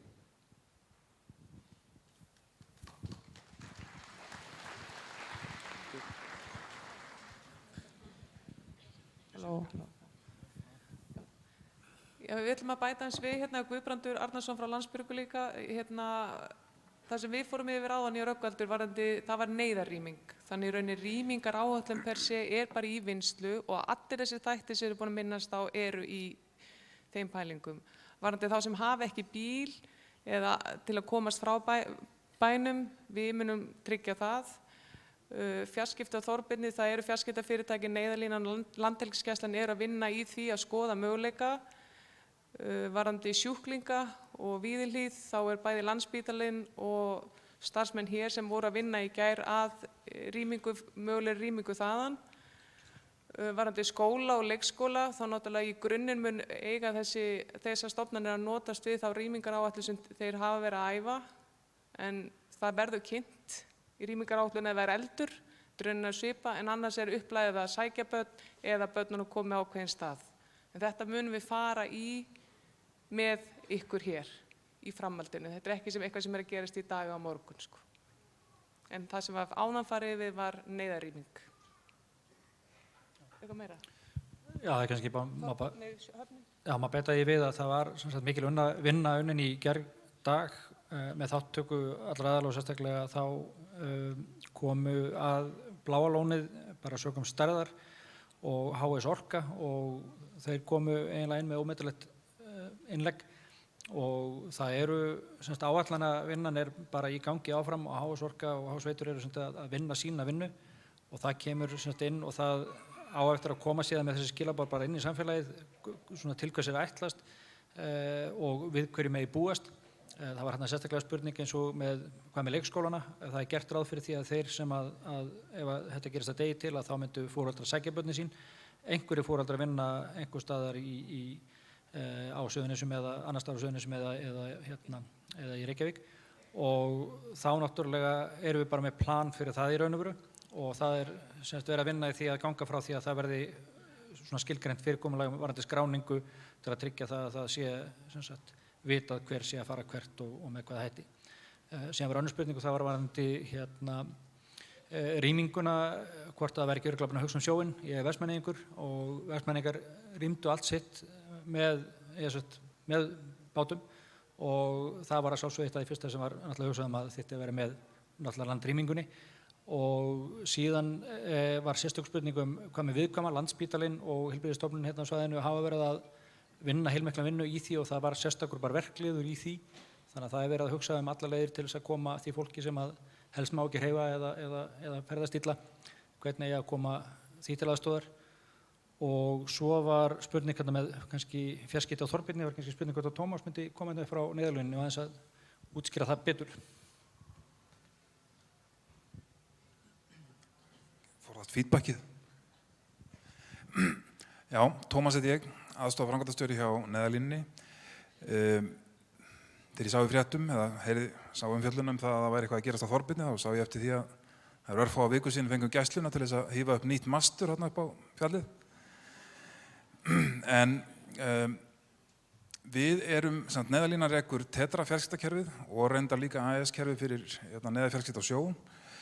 En við rekum náttúrulega ekki farsímakerfin en við erum í mjög góðu samstarfi við öll farsímafélögin og erum til dæmis með rýmingarboðin sem að vel flestir hafa örugglega fengið núna áðan. Það var pröfuboðin. Það er náttúrulega unnið í mjög nánu samstarfi við öll farsímafélögin. Þannig að við vitum að það er alveg fjölmargir farsímasendar hérna á svæðinu. Þannig að jafnvel þó að sendastaðurinn á Þorbirni færi út að þá eru aðrir sendar sem að dekka þetta sama svæði og sennilega mun betur heldur en víðast hvar á landinu þannig að samanburður beint við Norðvesturland er kannski pínu óheppilegur það sem er mun strjálbíla en ég skil vel hvaðan það kemur þó. Tetra sem er náttúrulega fjarskiptakerfi neyðargeirans eða alls viðbragðsgeirans það er svona ákveðin kannski kjarnasendir hérna upp á Þorbirni en við erum líka með senda í Hópsnes, Vita og tveimur öðrum stöðum hérna við suðurströndina en erum jafnframt að undirbúa það að setja svona smásendi hér á Grindavíkursvæðinu sjálfu svona í ljósi þess að hugsanlega yrðum við að horfa fram á það að Þorbjörn væri ekki aðgengilegur og ennþá eins og Magnús Tumi og fleiri sögðu þetta er allt saman hugsanlega ef og kannski. Mér langar reynda fyrst ég nú kom með mikrofóninn að segja aðeins rýmingarkerfið sem að þið fengu boðin úr áðan, sem að pröfuboð. Þetta er, vel flestir fengu boð úr nýju kerfi sem heitir Alertix og er frá norsku fyrirtæki sem heitir ÖMS. Við erum bara að taka það í notkun og af ýmsum ástæðum þá er eitt farsímafélagið ekki komið þar inn. Þannig að 4G viðskiptavinir hjá Vodafone, þar að segja þeir sem eru hér tengdir núna með 4G, meðal annars ég hjá Vodafone, fengu ekki boð rétt í þessu og það vissi ég að myndi verða niðurstaðan en við erum hins vegar að klára þessa innleiðingu með Vodafone og á vona því að það klárist bara á allra næstu dögum. Pínu óheppilegt að við séum á sama tíma að fást við hugsanlegt eitthvað ástand í náttúrunni en það er bara staðan eins og við erum í þegar hlutirnir eru að breytast. Við erum að fara úr gömlu kerfi sem við vorum með, settum upp í júní 2012. Hefur staðið sig ágætlega en stenst ekki tímans tönn í svona GDPR-væðingu og persónuverndarmálum og alls konar öðrum málum. En þannig að við erum að fara úr því, en svona vel flestir Vodafone kunnar á svæðinu hafa líklegast fengið boð fyrir í gegnum 2G og 3G tenginguna. En Nova og Síminn hafa verið á öllum svæðum. Þannig að ég vona að svona vel flestir, 90% hafi sjálfsagt fengið og þá hinir hafi setið við hliðina á einhvern sem fekk boð og þannig frétt af því. Af því að þetta er tæknilega úrlaust, það mun aldrei allir fá boð, sumir eru bara með batteríslausa síma, þeir fá klárlega ekki boð. Þannig að menn svona átti sig aðeins á hvernig þetta virkar. Takk fyrir.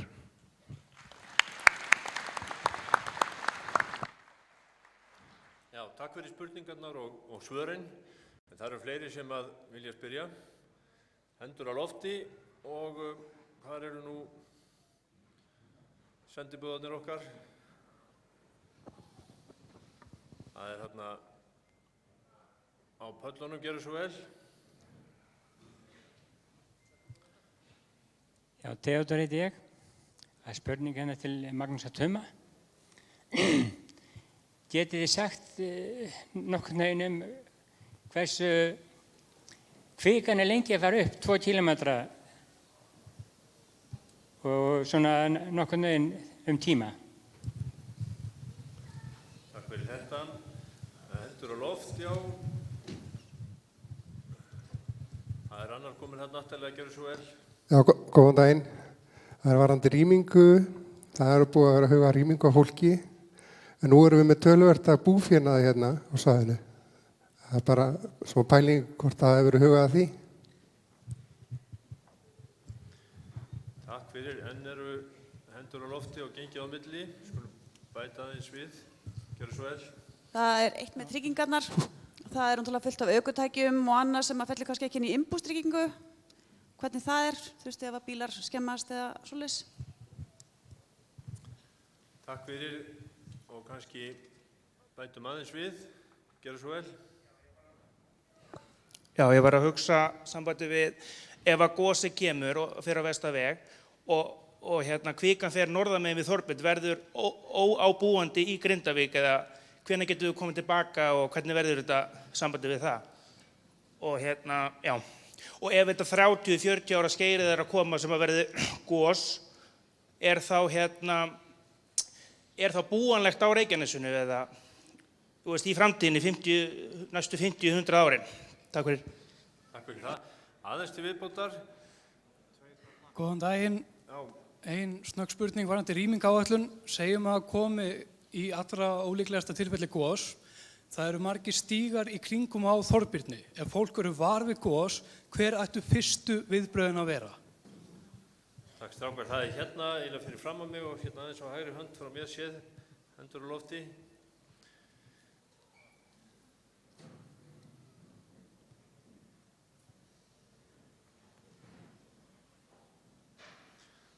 Næsta spurning á, gjörðu svo vel.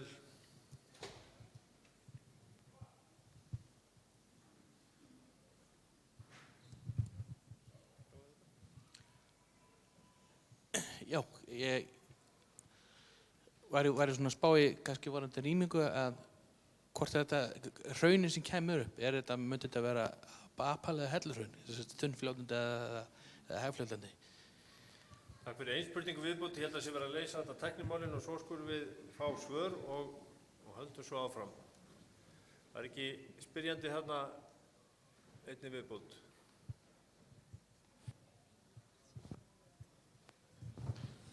Já, sæl. Hvað með neysluvatn? Er einhver hætta á að neysluvatn mengist eða detti út í þessu ferli öllu þó að það fari ekki að gjósa endilega? Takk. Takk fyrir. Nú skulum við gera smá hlé á spurningum og biðja panelinn um að svara þessu fyrir okkur. Ok. Já, ok. Já, í sambandi við tímann sem tekur kvika að komast upp, þá er náttúrulega ekki hægt að svara þessu nákvæmlega, en við höfum nokkur dæmi Til dæmis var síðasta Grímsvötnagos voru greinileg merki að kvika væri á leið á yfirborð í allavega klukkutíma, 1,5 áður en gos var sjáanlegt á yfirborði. Það eldstöð sem gýs mjög oft. Þessu tilfelli erum við að horfa á eldstöðakerfi sem hefur ekki gosið í 800 ár. Þannig að við myndum búast við lengri tíma sem það tekur kvikuna að brjótast í gegnum jarðskorpuna í þessu tilfelli. Þannig að nokkri klukkutímar eitthvað sem við búumst við. Það aftur á móti ekki hægt að útiloka styttri tíma. Það gæti verið mjög stuttur tími en það mjög ólíklegt. Já, það var þarna spurning hvort það óbúandi hérna og hvernig þetta, ef það gísi fyrir norðan Þorbjörn.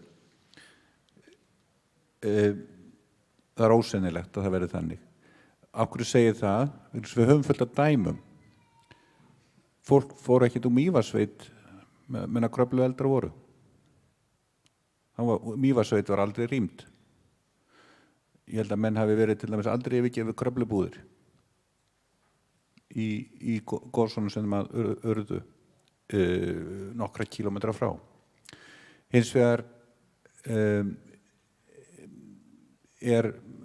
held ég að það sé algjörlega ljóst að ef við höldum að það sé að verða gos þá ekkert vit í öðru heldur en að fara til þess að við séum alltaf örugg.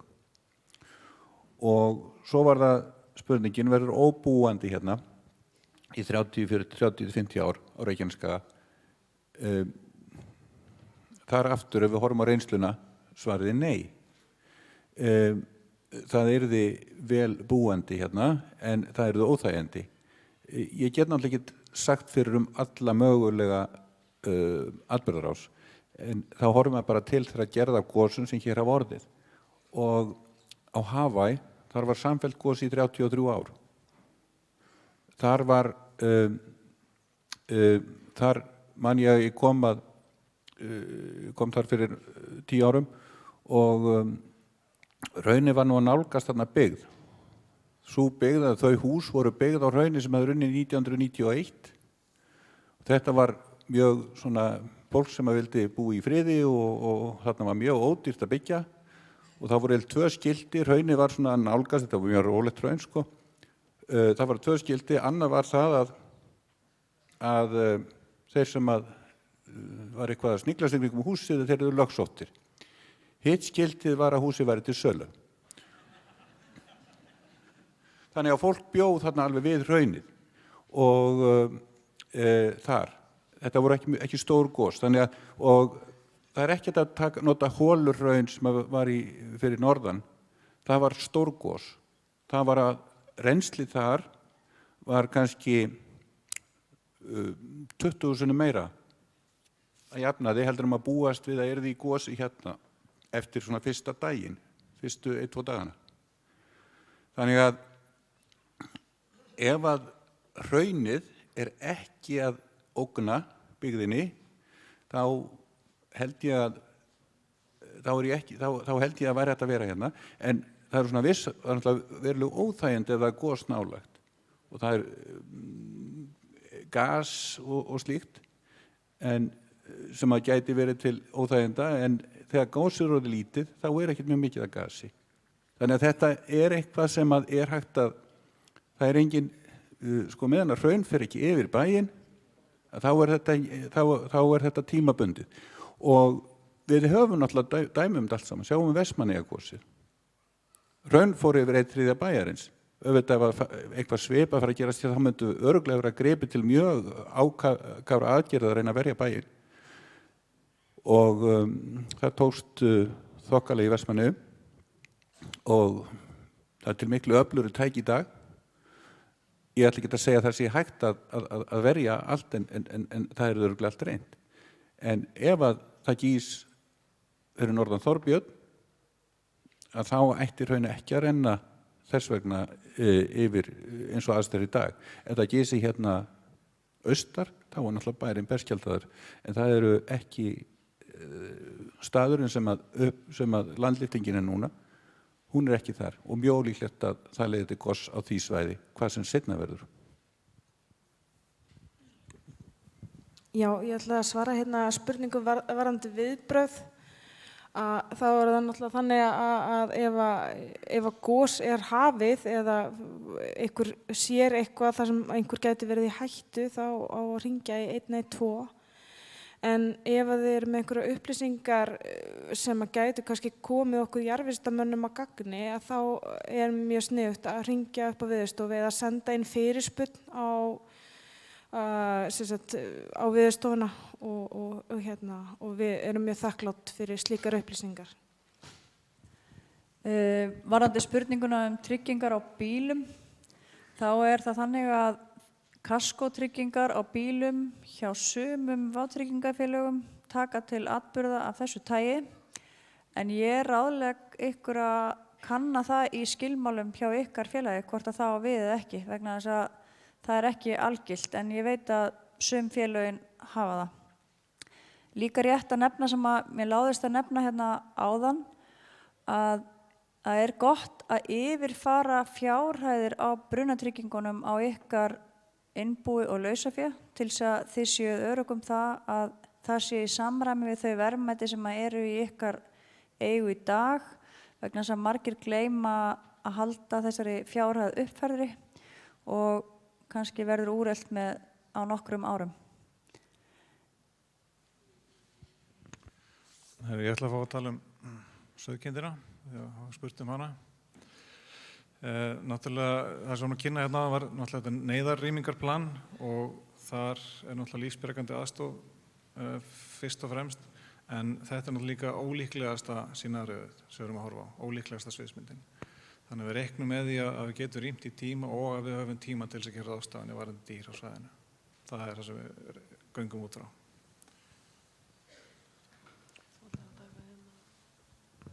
Já, í áætlunarvinnunni það var unnið með Háasorku og þar var rætt semst neysluvatnið og það víst þannig að neysluvatn fyrir Suðurnesin öll að undanskildum Vogum koma frá Háasorku hérna og það mjög líklegt að ef að einhverjar, það að segja ef að við myndum lenda í svona óheppilegustu sviðsmyndinni að þá myndi neysluvatn ekki vera til staðar nema í einhverja 4-5 tíma eftir að kerfið færi niður. Það að segja annað að rafmagnsleysi eða annað myndi valda því að ekki veri hægt að dæla vatni lengur eða þá að pípa færi sundur. En það verið að vinna áætlanir þetta og þetta svolítið ný staða, þannig kannski menn ekki með öll svör en þau eru í vinnslu og væntanleg.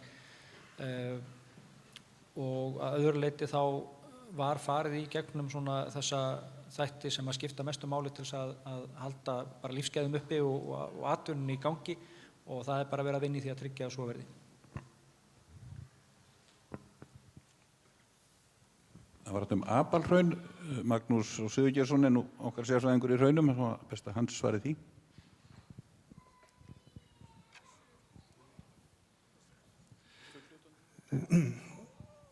Já, það verða allar líkur á að þetta verði slétt hraun, helluhraun.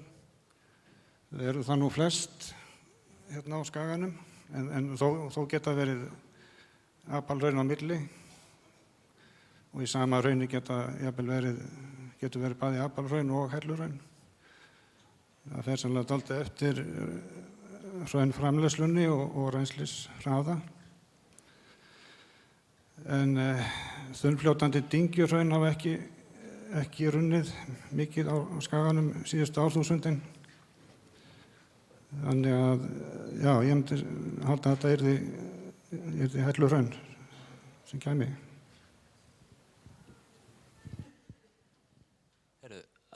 Afsakið, ég gleymdi að kynna mig. Ég Benedikt Ófeigsson, ég jarðeðlisfræðingur á Veðurstofunni.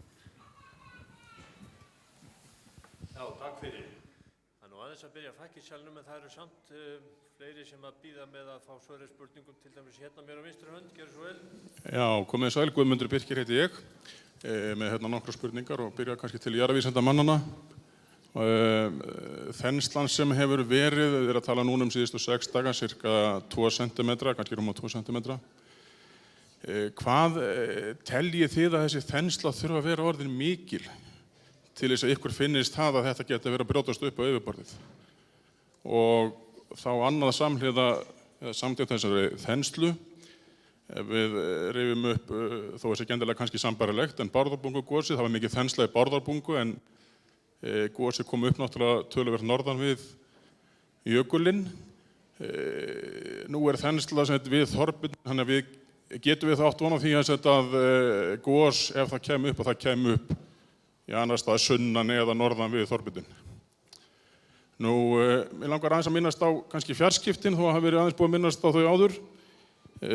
Það alveg ljóst að ef að eitthvað svona kemur upp og sérstaklega með stuttum fyrirvara að þá reynir mikið á fjarskipti og sérstaklega GSM fjarskipti og ég velti þá fyrir mér að við myndum missa rafmagn út líka. Hverjar eru svona neyðarbirgðir af rafmagni til þess að knýja þá okkar senda hér í Grindavík? Og svo var ég beðinn að koma einni spurningu hérna vegna tryggingarna, varðandi innbúið. Fólk sem þá með innbústryggingar, þarf einhverjar sérstakar brunatryggingar á innbústryggingar eitthvað slíkt. Takk fyrir. Takk fyrir. Og næsti gerur svo vel. Já, mér langar að spyrja hérna Suðurstrandarveginn. Ég að fara hérna á dagstaglega. Hann mjög illa þjónustaður og síma og útvarpsskilyrði eru mjög slæm. Verður þetta eitthvað lagfært núna? Takk fyrir. Eru fleiri spurningar?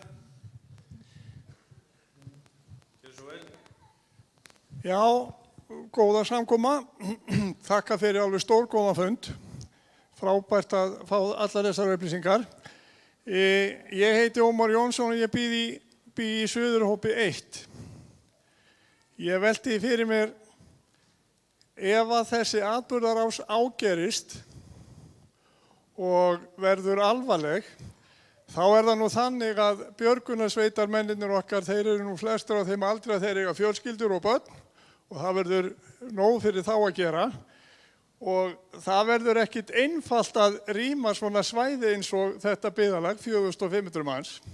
Þannig að ég með hugmynd og tillögu til okkar hérna í salnum að ef að þetta fer á verstaveg, að þá undirbúum við okkur þannig að við búum til varalið hérna í Grindavík. Vegna þess að það nefnilega þannig að til dæmis við Inga, við erum með 2 bíla og við erum bara 2. Og svo eru aðrir sem hafa enga bíla og svo fullt af fólki sem þarf virkilega á afstöðu að halda. Þannig að ég segi það alveg klárt að ef að þetta ágerist svona, þá eigum við að gera það.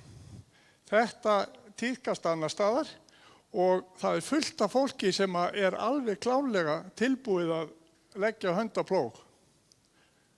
Takk fyrir það. Takk fyrir.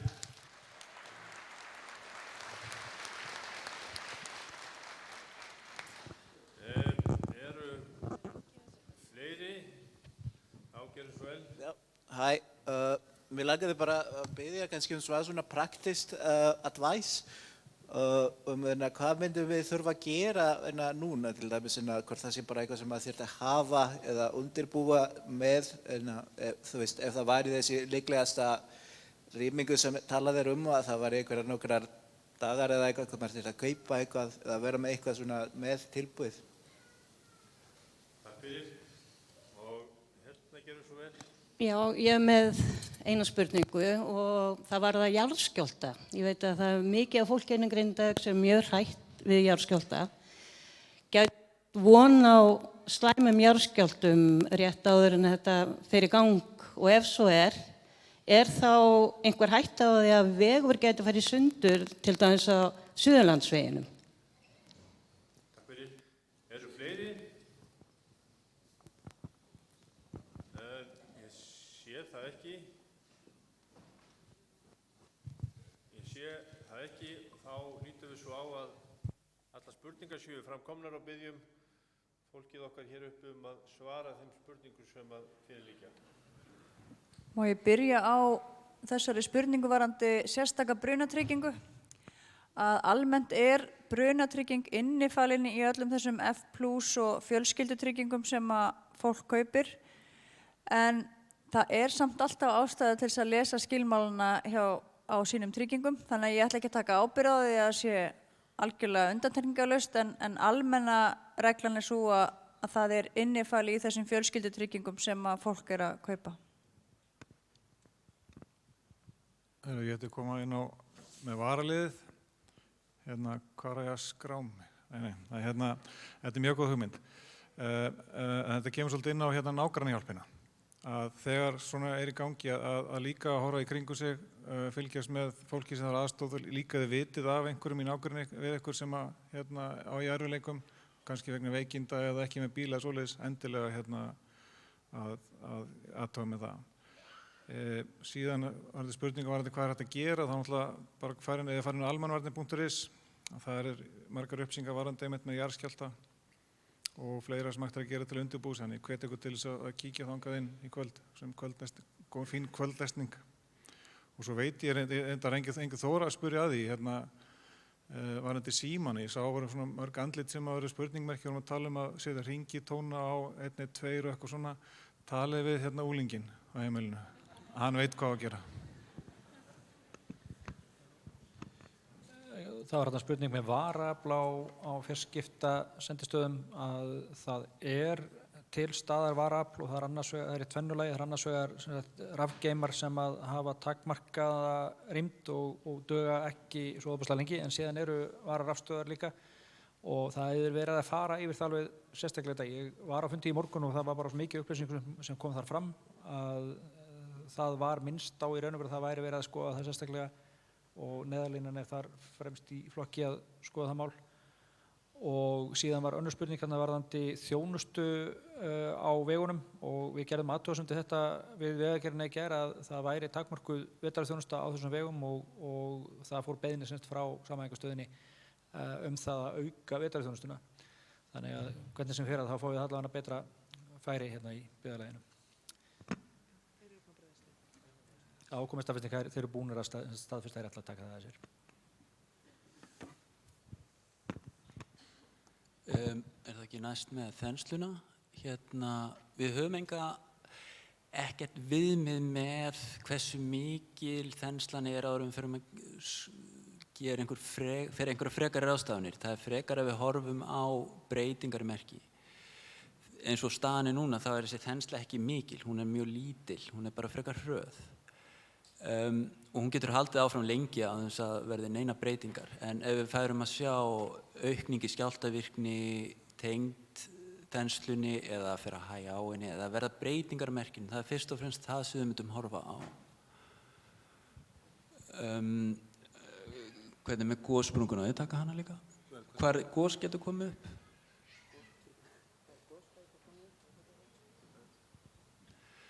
Goss það náttúrulega getur komið upp á sprungum norðaustan við norðvestan við Þorbjörn á sprungukerfinu sem liggur þar frá suðvestri til norðausturs og við getum búist við að það komi upp einhvers staðar á því kerfi, ekkert endilega við svæði þar sem að þenslan núna. Kvika getur hlaupið til og komið upp einhvers staðar annar staðar en á þessum sprungukerfum, hún ferðast eftir þeim, ekki þvert á þau.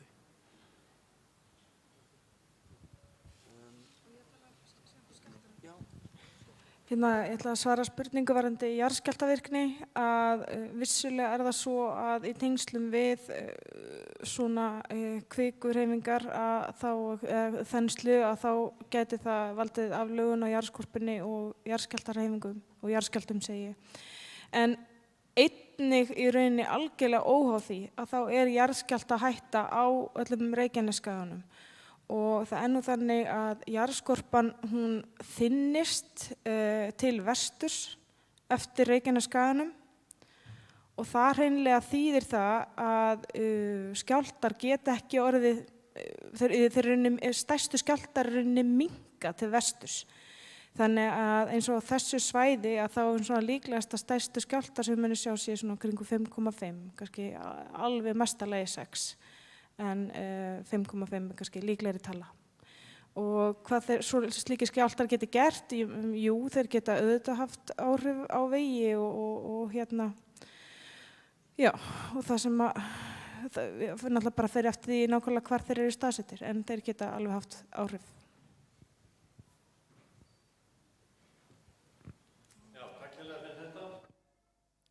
Styttast í þessum fundi. Það hefur verið boðið upp á það að senda spurningar á Veðurstofuna og sjálfsagt að nýta sér það. Ég minni líka á vefinn veður.is og almannavarnir.is. Við erum auk þess að huga því að koma upp svona spurt og svarað knappi og kerfi á heimasíðunni Grindavíkurbæ.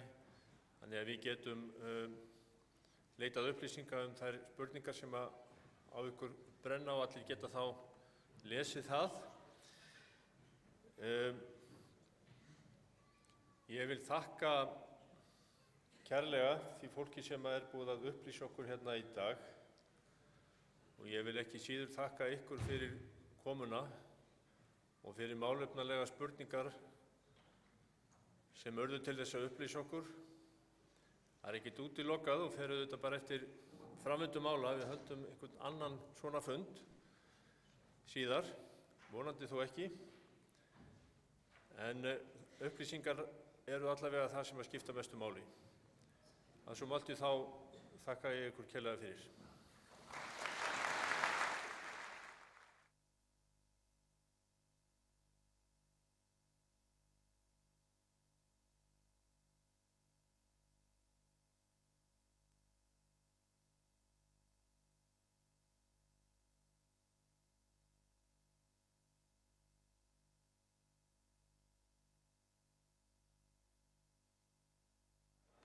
Halo, dzień dobry. Dobry wieczór wszystkim polsko mówiącym mieszkańcom Grindawiku. Jeśli ktoś ma ochotę na